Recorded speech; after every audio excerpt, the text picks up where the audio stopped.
What's up, beautiful people? Coming to you live from Dakar, Senegal. And today's conversation is with Ayanda. Ayanda is my homeboy from Cape Town who lives in the second largest township in South Africa, Khayelitsha. In today's conversation, we talk about his upbringing in the Eastern Cape, his cultural perspective as a Xhosa male. And my clicks, they're trash, but you got to bear with me. We have a very in-depth conversation, and I'm really excited to bring this conversation to you because it shows you another dynamic, another perspective of what it means to be from South Africa. As you've seen in the past couple conversations, and as you'll continue to see, it's a very diverse, very dynamic spectrum of individuals' cultures and how it contributes to that culture there. Subscribe for more conversations like these where we explore culture through conversations in local communities around the world. With that said, I hope you enjoy this conversation and welcome to your extended family.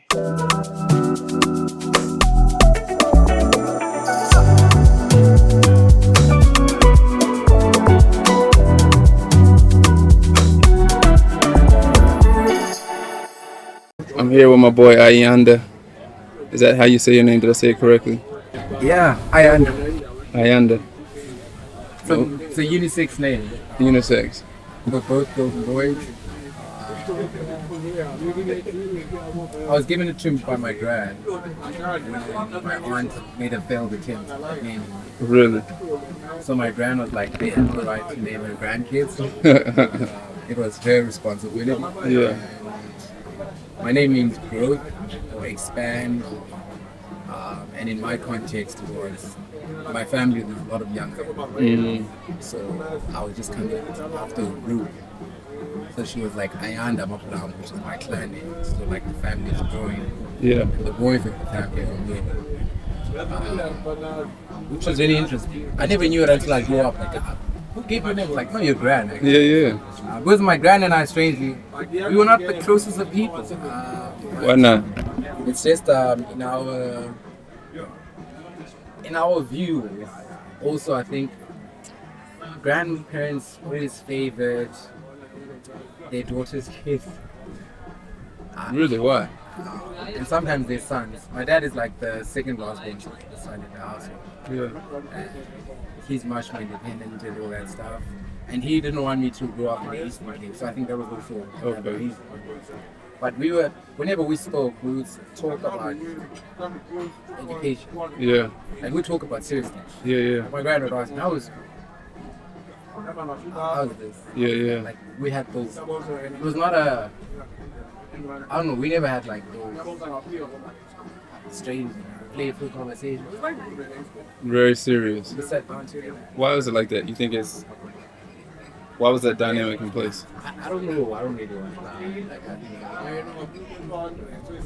for her, maybe I don't know. She might have felt I was full of like being spoiled and stuff. Yeah. Which I was, but I think it's the view that people had. Interesting enough. When someone sits down and gets to understand and unpack what I get, what value I add, even at home, and what I compromise, that changes. It's like, nah, he's not. Yeah. He's just very measured. And there's that trust and love in the family because of that. Yeah. But I love that one a lot. Like, I think the last years we really got to this one time. But as I was growing up as a kid, I was like, she was close with my mom. My mom and dad was into it. With me, we were cool, but I think she just knew, like, yeah, with him, he was that kid. Like, Yeah. That kid was like, I know what I want, I know what I want to do. That's crazy, man. I was actually having a conversation with another one of my homeboys. His name is Beggy, and you're familiar with Curiosity. Yeah. Yeah, he owns Curiosity. He's the founder. Huh? Is it in town? Curiosity, the hostel on in what is it, in Greenpoint? Yeah. Yeah, they have one in Johannesburg as well. C is much more closer to being, so I prefer to see same neighborhood as me. Yeah. They're much more close. That's how I got to know. Oh, so you do know? Oh, okay. So we're not that cool. Like, right. So it's funny. I was having a conversation with him the other day, and the reason I brought up, and he was talking about just the relationship with his grandmother, and so you're talking about the relationship with your grandmother. So this just brings up like an interesting. Either it's a coincidence or there's something in the cultural and or tribal history with respect to the grandmother, you know what I'm saying, or the matriarch in the family, which is also something that's prevalent in the in the States and Black culture too.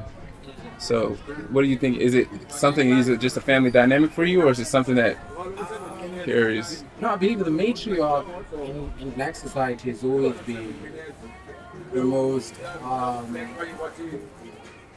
powerful piece anyway. Yeah, It's where the source of nurture comes from. It's where the source of wisdom also comes from. yeah, The source of guidance comes from. I think it's just a lot of things in our society is like based on how we view like our grandparents. Because again, your mom is like someone who's gonna have to take over from your dad for your kids. yeah, She's gonna have to play a similar role. But if her presence is as strong as your dad, then you know that you're good hands. yeah, For me, what I learned earlier on, like with my family's relationship, like my grand and my granddad never stayed in the same house. Wait, what? Like they were living in different households in the same yard. Before we had 3 separate houses, so my grand and granddad never slept in the same bed. Like my grandfather slept by the door. On top of him was like multiple tools. He had like a shambach. He had different things on top of like next to his bed laying. Like, Yeah, and then my grand was in the main bedroom with, and there were other beds in that room, like my cousin's bed, like it was like a proper setup. And then there was a room at the back, which was where my uncle slept, and then there was a room outside, which would be where my older cousins would sleep. And my dad was older, he would have to like sleep on the floor, like, so I would join my dad on the floor. But it was really interesting, and so when they built like the third house, which was our main house, my grand moved to the main house. My grandfather stayed in the old house. And my grandfather like always used to come in the house as if he was a guest. And I'm like, this man's home. Like this is his home. right. And he would come in as a guest. He had his own special seat, had his own special plate. Like my mom knew before all of us could eat, my grandfather had to eat first. Yeah, So they first had to cook, finish, first dish out his plate, and his plate had to be taken to him with my uncle's plate because they stayed together. Or if my grandfather woke up early, he'd come into the main house, probably already, like, he had that. And they would barely talk, but when they spoke, you would see them sitting there. Like, I'm like, how does this work? So tell me about the dynamic though. Did they live in different houses because they weren't together, or did they live in different houses because of convenience or because of desire? Like why did they live in different homes? I feel the way some relationships are started is never really about pure lust or the desire to get I need love in my life. Mm-hmm. I think it's just a matter of look, I like you, Yeah. and I think you could be a perfect companion. I think you have the strength and the will to stand by and for us to raise a family together. Because for good, I think time in my dad's life, my grandfather was here in the city. Really? He'd go back, but he would come back. And I feel they also understood how and when they needed to kind of connect with each other and be in a relationship and have kids. And my grandfather also knew that he had to support, to do different things. And it was much more open-ended. Like I felt they were much more. They were both emotionally intelligent enough to know, okay, cool, this is what I'm here for, this is what this is about. And that's something I took away, like from their relationship. And there was never a desire, even when they were together, of stepping outside of the marriage. Yeah. I can't say, I don't know about my grandfather when he was this side, but when I was his thinking, it's something I never really saw happening. Like, they were not like that. Like, my grandfather would go out, take the cows to the mountain, come back, attend a traditional event happening somewhere in the village, um, wander around, come back, do certain things. I watched Wild and Out, and I always laugh when DC Young Fly makes a joke of white people for mayo. Yeah. So wait, hold on. Do y'all eat mayo here? Yeah, we So, eat. the joke about mayo is say something real quick. Yeah, but Yeah. What does that mean anyway? yes. Okay. Like, what's that song in I'm a Piano where they say, yeah, whoa. I don't know that one. I'm trying to think which one is that. Oh, no. It's not a song. It's an MC. Like when you're at a club. What Oh, did they say? hey, I forgot. You know what I mean? Mm-hmm. It's like a call and response type thing. I'm trying to think. I'll remember. I think Prince Cat does that. Yeah. You remember the wait? The show do that, right? Yeah. Yeah, sure do that, man. Yeah, Yeah. I think it does something like that. But now Do you eat peri sauce? and again, but not all the time. Okay, so tell me what were you saying? Earlier. Yeah.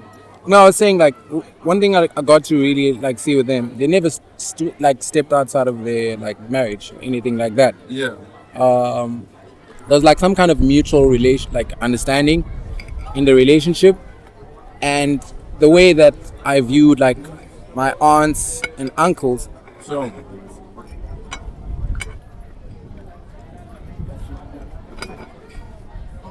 let's back up a little bit, man. Yep.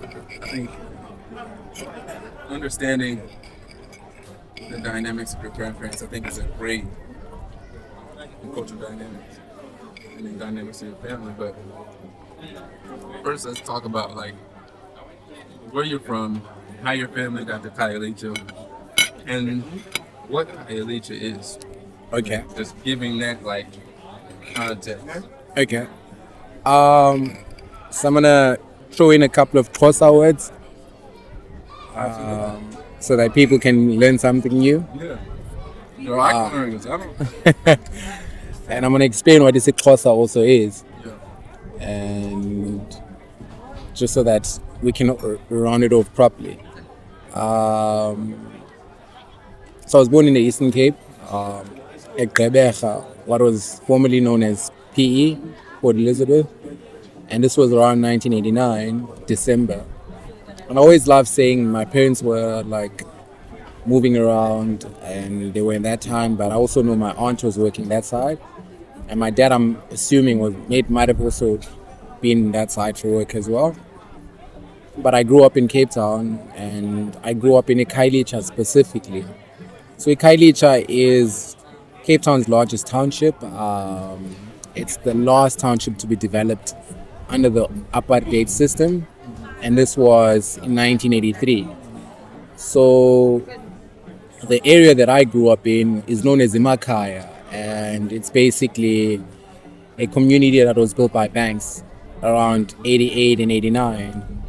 And my parents had chosen a spot where our house would be built, so that would ended up being my home for my life. And my family, though, we have deep roots. So I come from a family that originates in a small village known as Ekala. I'm in the Eastern Cape, and we're known as Amagwati, but we call ourselves Oblangwe, Ofola, Omnyamana, and that's like our clan name, Mchigisha, Begizulu. And we've migrated like to different parts. So my family has 3 surnames. It's my surname, which is Cuba. spelled Cuba, like Cuba Gooding Jr. And there's Utikana, and then there's Ungwe. And we are found in 3 different parts in the Eastern Cape. So there's guys that are in Roma, which is another village next to my village, which was established by the English. Yeah. And they had like this whole movement, like through the Roman Catholic church. That church is still there till today. And then there's another area known as Amachubeni, ironically spelled after my surname. And there's a huge portion of my family there as well. And then Ikala, which is my main village that I come from.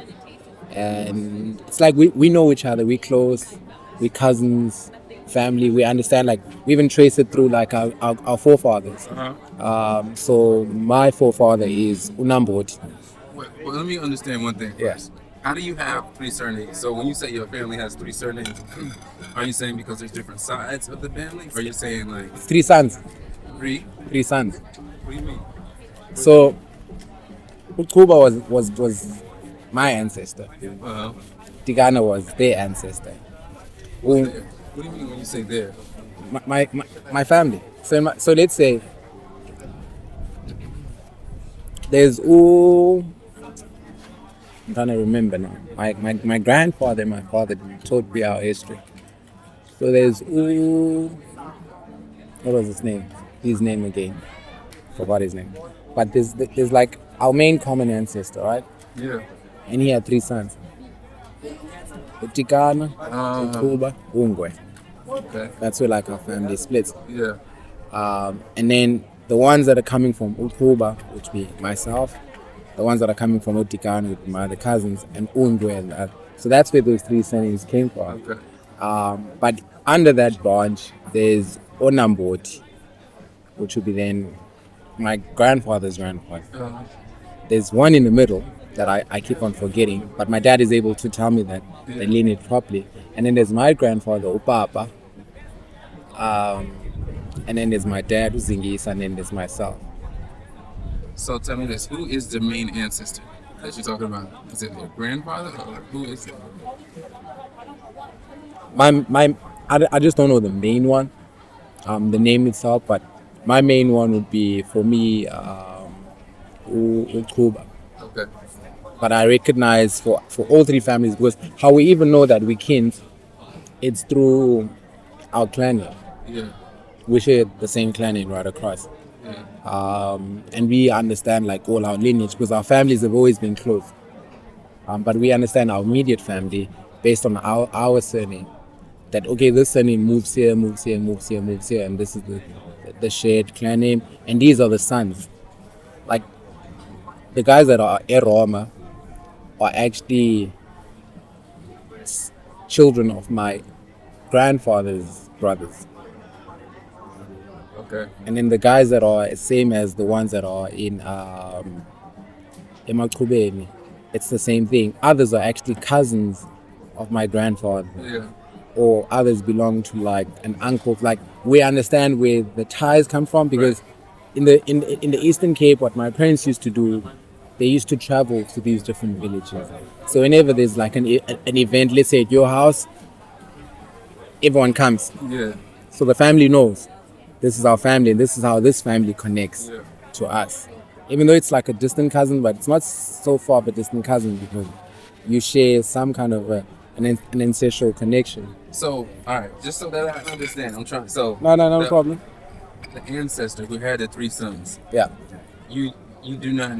Are you able to identify whether that's like your grandfather's grandfather, or you just know that that's the dynamic? Do you know like?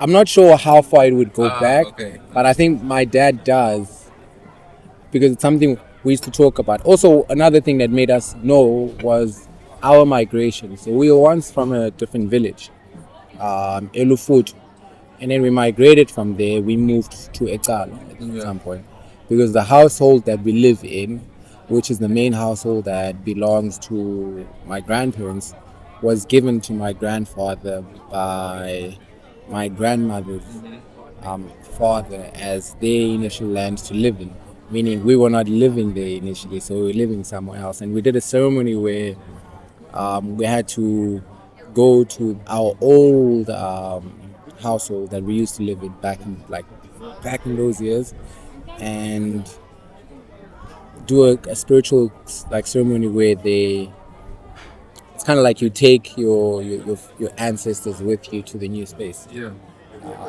So that they know now where you are, this where you are. So we did that in the old space, but that land still belongs to my family, because by decree in the Eastern Cape, if you spawn, you speak to spawn, which is like the council or the main chief in that village, and they understand like your history.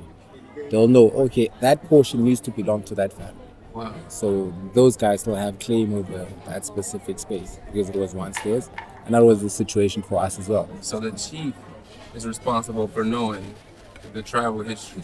They are aware because I think it's also passed down, and you guys also get told, oh, ngumhlaba wobani lo, so that land belongs to those guys. Like even for us as a family, there's land that is reserved in terms of when we want to do our initiation practices as young men. So you go to a certain piece of property. Right.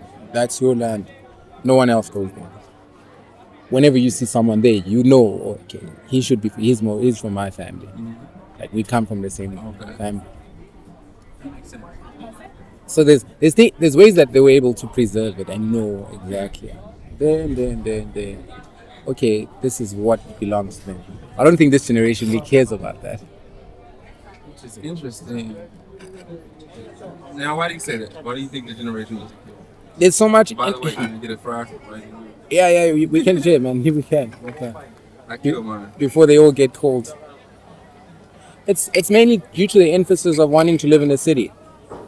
Living in the city makes you do less of your old traditional customs. Why though? Why is that the case?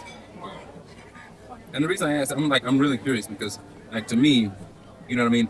I understand like tradition generally in the Western world. I think is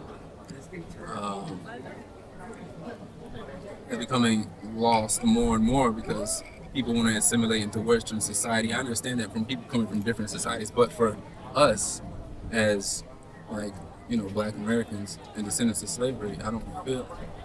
I want to know, like, I'm just trying to understand the dynamic differently because when I'm thinking about Southern customs or things that my grandmother did and this and that, I just wonder if it's the same. So you look at it this way.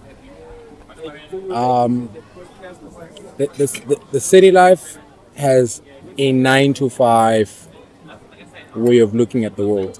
You only have hours starting from 9 a.m. until 5 p.m. in the evening. Anything else that happens afterwards or before is sleep or preparation. And what that also means is weekends becomes the most important days to do the shopping, to go partying, to relax, to visit friends, or to do cultural events. Now, before that whole 9 to 5 situation, people had a different way of living. People knew when to work, when to go home. People knew what work also entailed, what was the importance of actually going to work and doing all these different things. And they did that around these cultural practices and still wanting to do certain cultural practices. Today, the most important cultural practices I think I can count just out of one hand. It's weddings, traditional initiation, it's imbeleko, which is like a welcoming ceremony for your child. It's cleansing, and in some cases, and I would prefer Zulus, Ndonjana basically, which is a ceremony that gets done for girls basically. But in any other than that, you don't find people talking about any other rituals that they want to do, which had some symbolic like cultural event. So it changes then the way we look at our culture and our heritage, and it makes us think about it in such a small narrow view. Like no, it's just those 5 just through those five. You know what's interesting though? When you say that to me, man, it's like those experiences, those cultural experiences, that sounds so rich to me. You know what I mean? Because we don't have like customs or traditions that are on those unique scenarios. So when you say you have five, that sounds, I'm like, oh shit, like that's, that's dope. You got five. And for you, you're like, man, we only have these five and people live in the city. So that that's interesting. Be- I'm listening. no, because also like there's like the animal symbolic meaning as well. Like why we're gonna slaughter a goat versus slaughtering a sheep. Why a cow? When do we not use, let's say, certain things? Like when should we not go? Like there's different things that people do, but you just find because we're just focusing on the five. Like it's almost like there was not a cultural practice that would have a meaning for almost everything. Like I'm imagining right now, like when there was like a death maybe in that household, or there was like multiple deaths just in a short space of time. I believe that family would have to do like a ceremony just to cleanse the household, just to remove the bad omen and invite new like luck into the family, so that that circle or that chain of events just stops. But people don't do that anymore. People just accept it as is, like, yo, yeah, man, it happened. So now we done. I would also believe if, as a person, you were having challenges maybe in your life, a traditional ceremony would be done for you as well, just to cleanse you as well. Like I believe there were multiple cleansing rituals that were done for people, just for good luck purposes. Just like we have celebration like events that we do when you've gotten a job, gotten a house. Like when you're getting good fortunes, you do like a thank you traditionally, so like custom, just to make sure that you get more blessings. Right? It's like say it, I'm saying. Sure, but What do you say? he says he see me, just he didn't want it to disturb. Is that, oh, yeah, it's your boy? Yeah. Yo, everybody knows you, bro. It's crazy. Yo, for context, we haven't gotten there yet. I still can't believe that this township, I won't believe it, bro. 2 million people? I mean, it's huge, but 2 million people? So in 2011, they said Khayelitsha was recorded to have just 500,000. Yeah, no, I was saying in 2011 it was actually recorded, man. That I don't want to say by who, but this was something I think on Wikipedia. But Wikipedia is a credible, uncredible source because anyone can be an editor there. Incredible source. Yeah. So they said Khayelitsha was reported to have about 500,000 people back in the time in this location. And if in 2011 we were like 500,000, the general consensus would be by now we'd be double that. Yeah. But I don't believe that was an accurate number as well. You believe it was a low number or a high number? It was a high number, I believe. And the reason why I'm saying it was a high number, when you saw like just the distance between the communities that we were circling, like cycling through, you notice that in certain areas it was much more denser than in other areas. Like as soon as we left my neighborhood and we started really going to that side, it started becoming more denser as we were going further down, and we were closely by the ocean. You could see that there's like shack upon shack upon shack. Yeah. So some shacks accommodate a minimum of 3 people in a household. And that's like a small family. Yeah. Other people are big families, and what people will do sometimes is they will live in the same yard, and everyone will have their room, and it'll be like the main shack, and that's your room, but we're all like, this is the main shack for all of, and we're all a family because everyone wants their own privacy. So situations like that, like how do we really count how many people really are living in those spaces? And for census, it also makes it really difficult because there are no formal roads leading in and out. Like the shortcut that we even took Yeah. in the middle of that section, you don't see any roads coming in or going out. No. It's just that one pathway Yeah. that we took. So it really gets interesting in terms of like how many people really are here, Yeah. what's the accurate number, and then that side of Khayelitsha Mall where we were, you can pick up like multiple languages being spoken. So it's not just local South Africans or Cape Townians that are just living in Khayelitsha. There's guys from Nigeria, like Mike, the guy that was talking to us, as we were walking down, Yeah. who said he moved from staying in town and I came back to the township because of like rent prices. Mike is from Nigeria Oh wow. and he stays now in town too, Yeah. in a different part in the Khayelitsha. But the fact that he consciously he can discern that, okay, if I'm staying in town, I'm paying higher rates versus if I'm staying in the township, and become so comfortable as to saying, you know what, okay, forget that life. I'm gonna work with my pocket. Now my pocket says I can't afford to live that side, Yeah. but I can live this side. So we have situations like that. Like our areas are very socially diverse, culturally diverse, and it's not just South Africans. It's guys from other nationalities as well who make this area their home. And Khayelitsha, unlike all the other older townships, has a very warm embrace to that culture. Where other townships, because they have much more of the history and the old narrative, they're still holding to that. So they don't invite a lot of change. It's about, oh nah, we've been here. This is our neighborhood. Yeah, yeah. You coming in, that's you just have a small piece in this neighborhood. Yeah. Whereas the Khayelitsha, there's still a lot of spaces, a lot of land, and people just do what they can. Let's pause right there. All right, so it's interesting.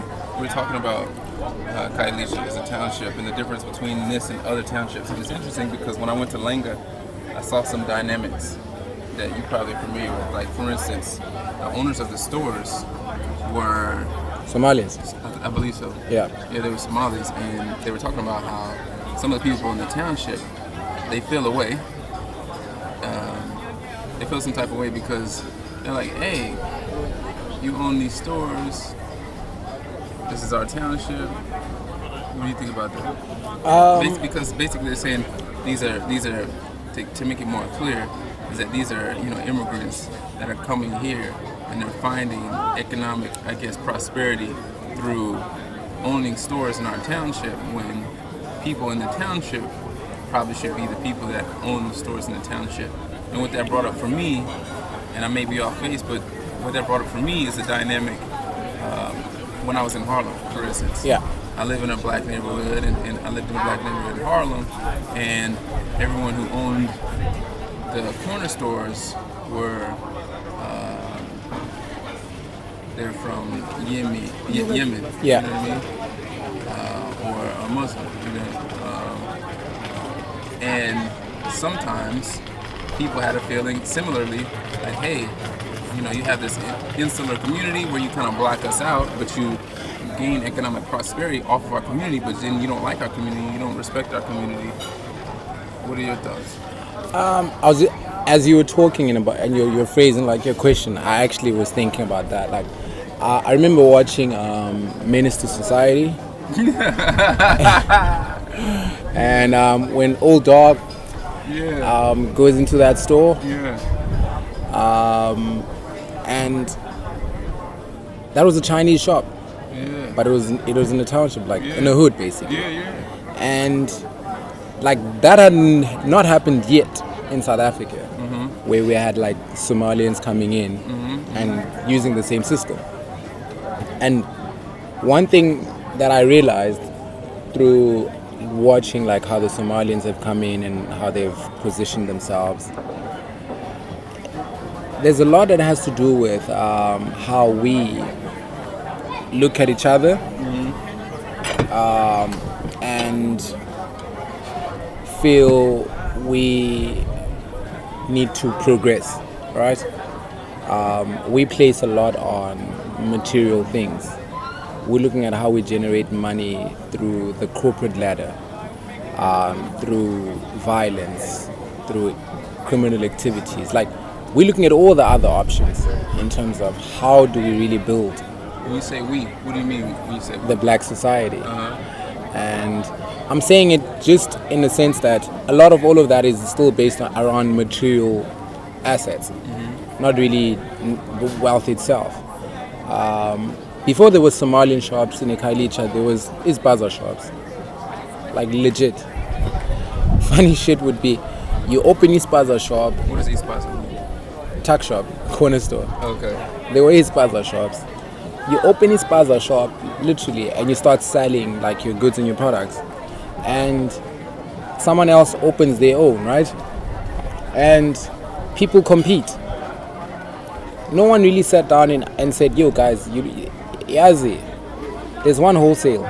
We stock from the same person. How do we group buy to reduce the power that we like, the buying price, and then get it at stock price so that we just distribute amongst ourselves? And how do we have a fair price that services our community so we all get our cut? It was like, now I'm going to sell it cheaper than the next person so that people come to me, right? And it was like that inner competition that would happen. Some businesses already had other hustles on the side. Like for me in my area, there was a Tandabandu, there was a Vox, there was a Taimani, there was a Cat, Ulashumlenze, there was a what was Zamazama, and all of these like spaces had to have a special feature for it to stand out. Zamazama had a game shop. Ucat didn't have, but Ucat was affordable, and it was in a corner in a different neighborhood. So whenever you knew it was full at another place, you'd go to a different stop. Tanaband was once the it thing, but then they would close some days. Some days they would open because the man is also a taxi owner, so his wife sometimes will, if she's not at the shop, she's going to buy stock. So we always looked at things like that, like, okay, now maybe they closed again, so you go to a different place. Utaiman was much more closer to the school, so if you're looking for like sandwiches and like small things, you go to Kotaiman. He was a great salesman, right? And when the Somalian guys actually came in, that's the biggest thing that they introduced, bulk buying. And they introduced a system where they were quite systematic in terms of how they worked with each other. And I don't believe their journey to where they are is as simple as it's painted out to be. I do believe there's external funding that comes from somewhere else, because no way in hell do you come from a foreign country and you have the capital to start a business just like that. And they have a system of allowing people to learn how to speak a language by throwing them in the deep end. So as soon as you're fluent in speaking Xhosa, you're starting to count, you get pushed up the ranks. Like the guys, for me, there was Samir, right? His brother is Uchoni, and they had their father working with them. So it was first with Samir and their father. And when their father was about to leave, Uchoni came in, right? And next thing I saw, their father was this side. And there's this wholesale that the guys have this side. So he was this side. And Samir started getting driving lessons. So we would bump into each other. Like when I'm driving, I would see him as well. This is a Somali guy. That's a Somali guy. Like I'm cool with him. Like so I'd bump into him. Now he then left the shop.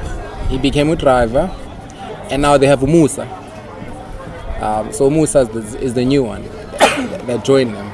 So what Samir now does, he handles the deliveries, bringing the stock to his brother and this other guy, and that was his job.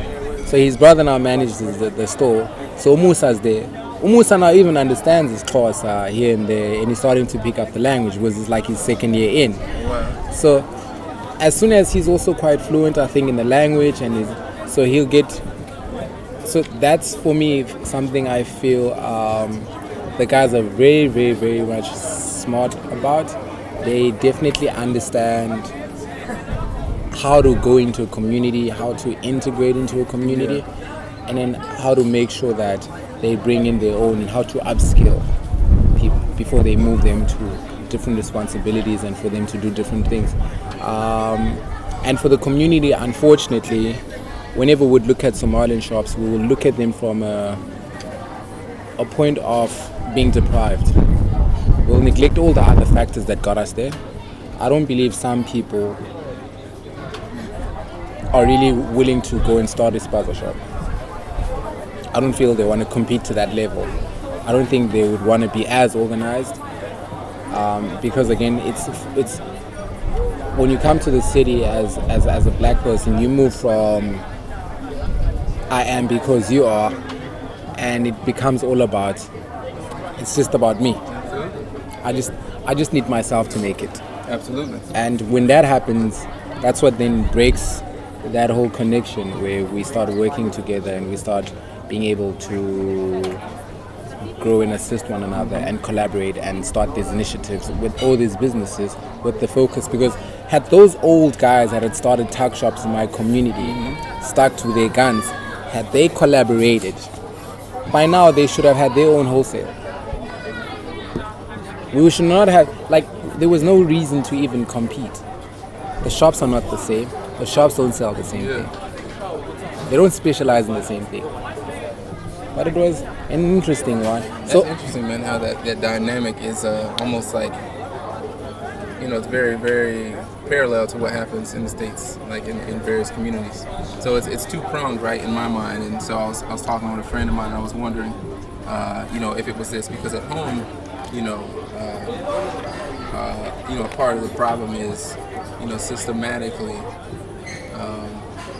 people of those communities couldn't afford either to build the stores in those neighborhoods, or that, by way of circumstance, those opportunities were taken away from, or other groups who were able to pool their funds and utilize group economics were able to say, hey, we're going to take over this whole neighborhood.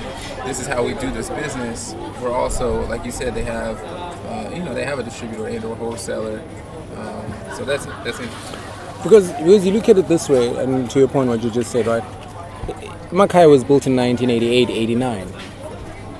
The first guys to introduce the shops as in the 90s, these corner stores. Yeah. And it was someone using their house, not building somewhere else. Literally converting a portion of your house, or just building a shack next to your house and using that as your shop, just selling from there. It was never even about, Brandon needs to go buy that block there. Yeah. That's his shop. No, it was, this is my space. I have domain over this space. This is what I'm going to do. And they couldn't maintain that. Some people saw the value initially, but then it was just not passed on. There was not a strategy in terms of, cool, we've been doing this now for 5 years, 6 years.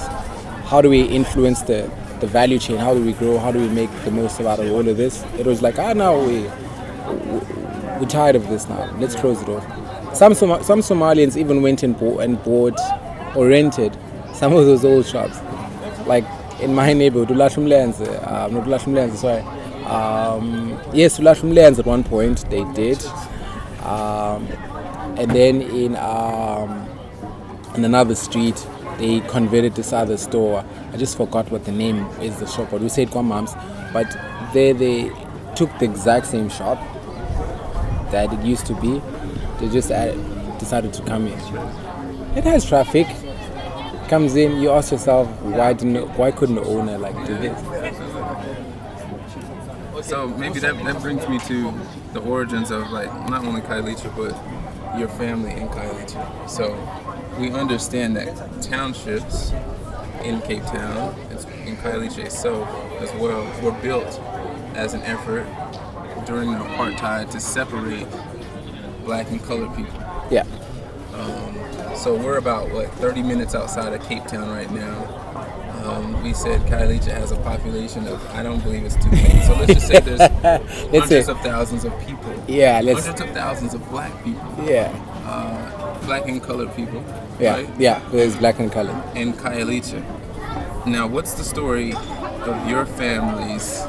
Because if you're from PE, tell me, how did your family come to Khayelitsha? So my mom grew up in Bakersdorp, born that side, and she moved when she was a kid, close to her teens, to live with her uncle, Tatumkhulu in Enyanga East, because he had a residence that side. He was a plumber, and he used to work for the city.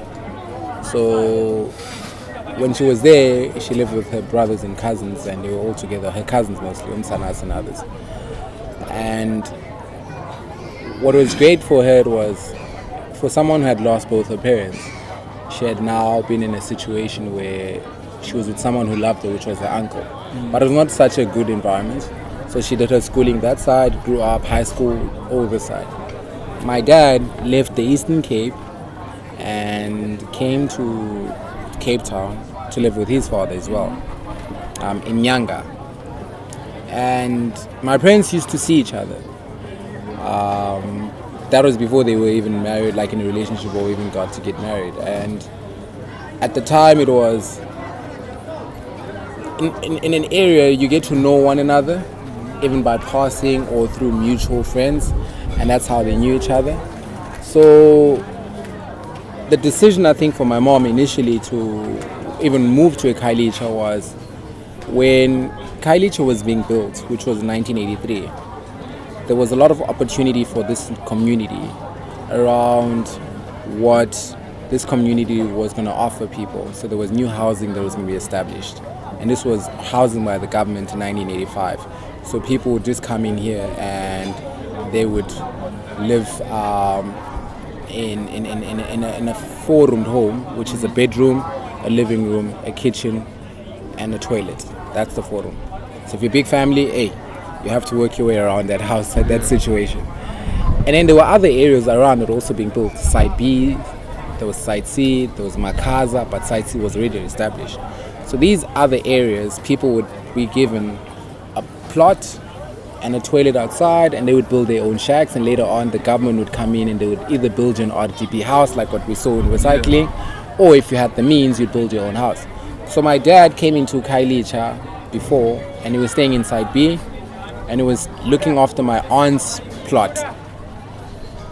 My mom had come in Khayelitsha, and she lived in a different area with her friend, where she was going to rent a shack at the back. But when there was an opportunity to purchase a house, because Makai was being established, they valued like what was going to be the cost like to then move into Khayelitsha. So when Makai got built in '89, there I went in, and that's when they made the bid of their house being built in that area. And then I was conceived and born was the same year. And that happened to be our home, Makaya. So both of them had different paths that led them to a Khayelitsha, but both had a common goal in terms of this was the area that they wanted to live. Because Khayelitsha didn't have as much as the older townships like Inyanga or New Cross or Kukuletu. Like it wasn't there. Like, what do you mean? It was like a less population? It was a smaller community? it was a very small community. You had a lot of bushes, like what we were seeing when we were cycling, like closer to the beach. Khayelitsha was not here. The only thing that was here was the train station. And then there was like a sewage site next door. It was very quiet, very safe, like literally. I remember my dad and I, whenever like I'd be in Site B, we would walk from Site B right to here. And it was not even a problem. Like my dad would walk me, and you get here, and we get home, no challenges, nix. It was very safe. Only I think in the 90s, especially after 1994, was there like this big push. Anyone could go anywhere, and where there's actually space, a Khayelitsha. So you have to go there. because there's this space. Right. So people came in and started building in these areas, and they started like settling down. Like only then, and other people also being called by their siblings, especially in that time. Like, yo, come through, come settle down. There's a space you can put up a shack, community. You get to have a fresh start. So it quickly grew like that, and for me, it was like always my home. And I was moving between two areas. I was either in Makaya or I was in Side B, but that was like my life. And there were two contrasts. One was informal, no electricity. The other one was very formal. I think they had electricity in Side B 97. That's when they like had electricity installed. And at the time, Makaya has electricity. So imagine moving from an area with no electricity as a kid, getting to place of electricity. It just changes your mood. Like no TV that side, getting here like TV. My dad they used to go charge like a car battery, and that's how we used to watch a TV when we were inside B. So it was really interesting times. So how did that change your perspective as a young person when you came here? I just fell in love with both sides because they were already showing me two different parts. Makaya, people who lived in Makaya initially were people who were aspiring for that suburban family lifestyle, that quiet neighborhood, that well-behaved kid, that 6 o'clock it's time to get in when the street lights switch on type of lifestyle, that well-polished. There's a public park, there's a playground, like there's fields for kids to like type of lifestyle. And Side B was not that. Side B was that community neighborhood. Like I remember when my aunt would ask us to wash like the blankets. You'd go out and you get like the garbage the garbage can, and you take the entire blanket, fill that thing with water, put it in, take off your t-shirt, take off your shoes, wear your shorts, go in with your feet, and you stomping that blanket like you're making one. And it was like nice. And with my aunt, I'd leave the house at 8 and I could get back in the house at 8. There was no of those rules or restrictions. Like it was very, very much naturally, like I don't know what's this nice word, inviting. Like you felt like the whole neighborhood was your house. You felt free, you felt nourished, you felt open for exploration. Yeah, like we played hide and seek there was nice, like because imagine multiple shacks, different hiding spots. So the contrast for me was already there just based on the lifestyle. Not looking at like the architectural composition of each space and how people carry it themselves, but just in the lifestyle on its own. Like kids in Makaya, they know, like they at 6, it's like, if fellas, I have to go home, man.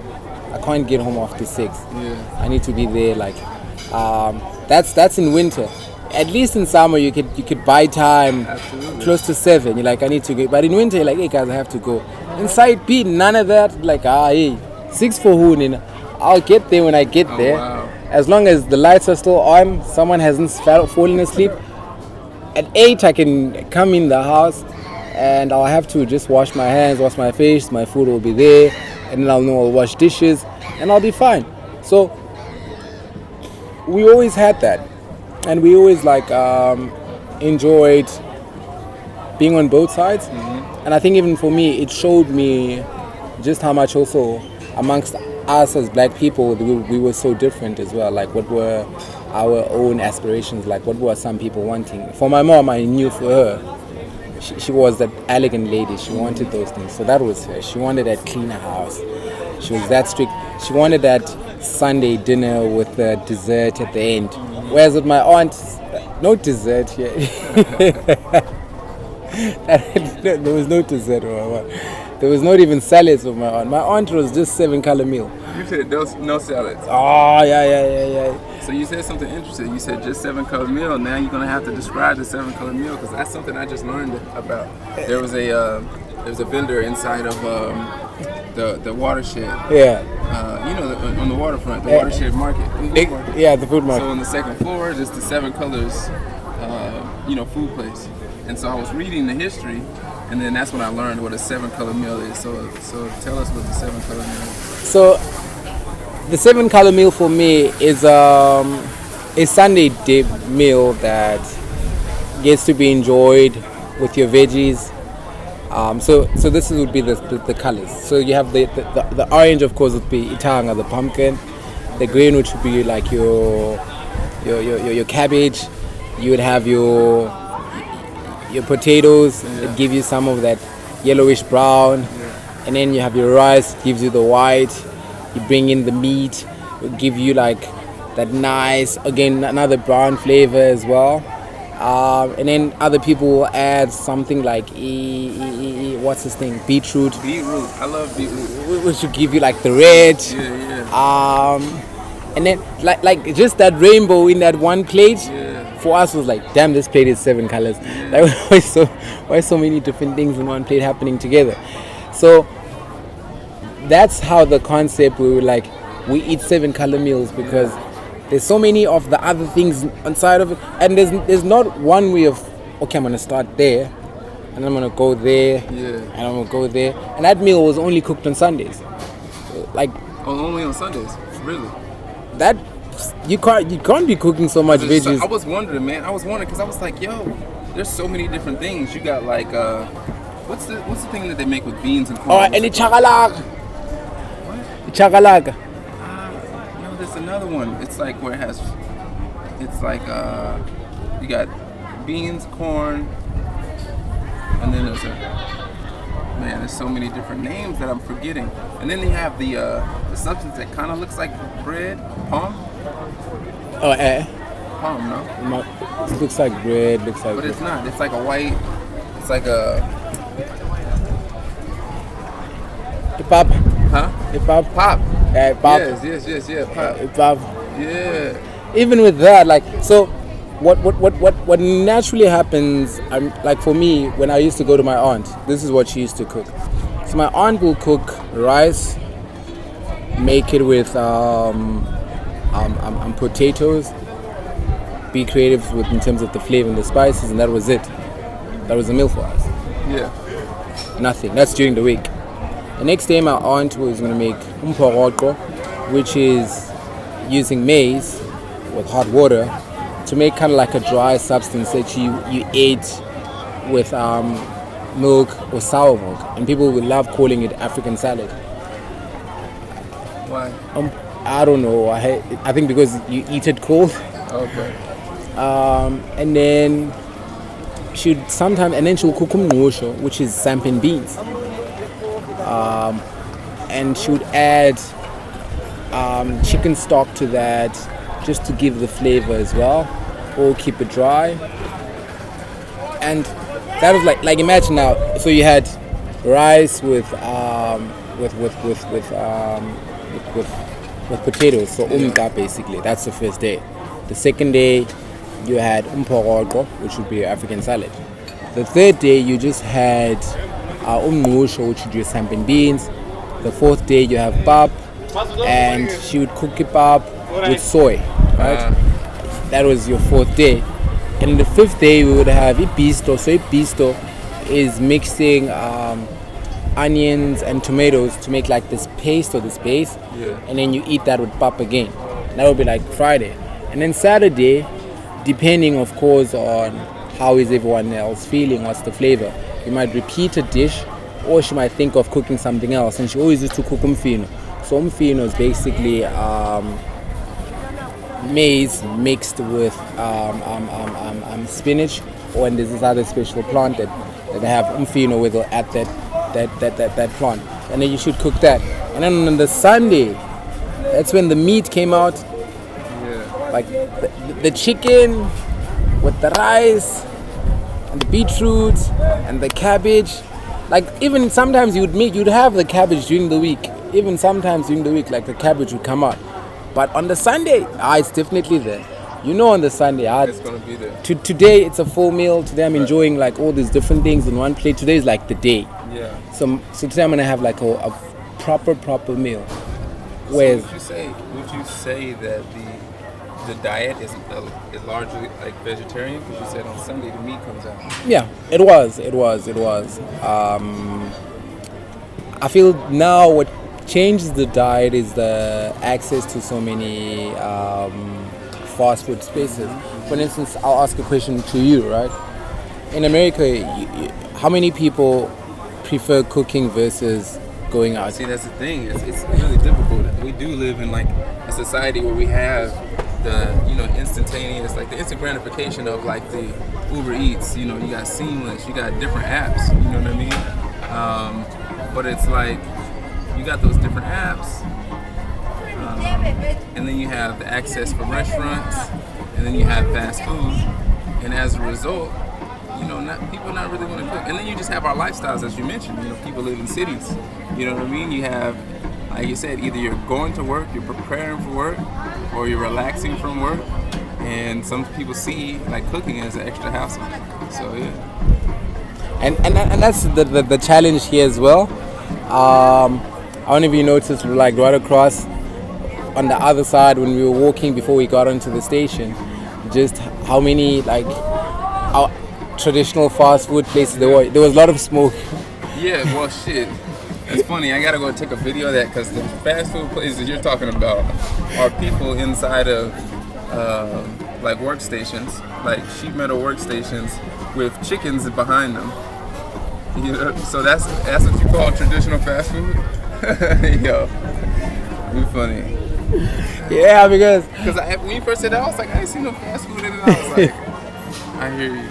that's the traditional fast food. So imagine situations like that, right? That are happening that side.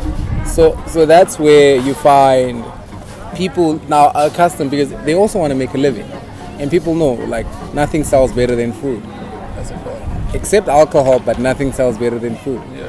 So if we're gonna be in the city, people don't have the time. So why not create the convenience through these things? And unfortunately, if you're not someone who's gonna wake up and exercise, that'll bite you in the ass someday. So there's like things like that as well, where some people are very, very much caught up into that system. I know I was. I remember my buddy and I, there were days where we would get lazy. We're like, my man, what are we eating today? And he'd be like, hey, should we call them? Like, should we get something, or should we drive, go there, like, just choose something? We're like, hey, we don't know, man. Like, what do you feel like? It's like, nah, I can go. We go, like, we check it out. So it does really sometimes put you in a situation where you're just in that cycle, going back and forth, doing the same thing. But people were quite vegetarian back in the day. They were quite healthy. They ate meals that they knew were not costly. An example, every meal that I counted in that list, you can stock it in bulks. Umngqusho comes in a kg, 2 kg, up until 12.5 if they still do, but a 10 I know. Same as umporoko, the maize to make that, same thing. You get amasi, which is sour milk, and 2 liter. Like, it's things that if you don't have enough money, you can stock all of those things. Versus having to eat meat every day, or having to cook lasagna and pasta and make all these nice, tasty dishes that go deep in the pocket. Yeah. So it's just that situation. That makes sense. So, man, and I want to continue to talk, but I'm thinking maybe we pause here because are we going back to the other spot? Which one? The community center. Nah.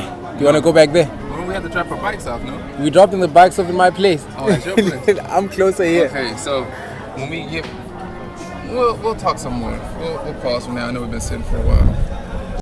If you've made it this far, I want to thank you for listening to this week's conversation. Here, we believe the best in humanity is realized when we learn from and embrace the differences in each other. That makes us a little more open-minded, more inspired by the people in the world around us, and a step closer towards building that ever-growing extended family.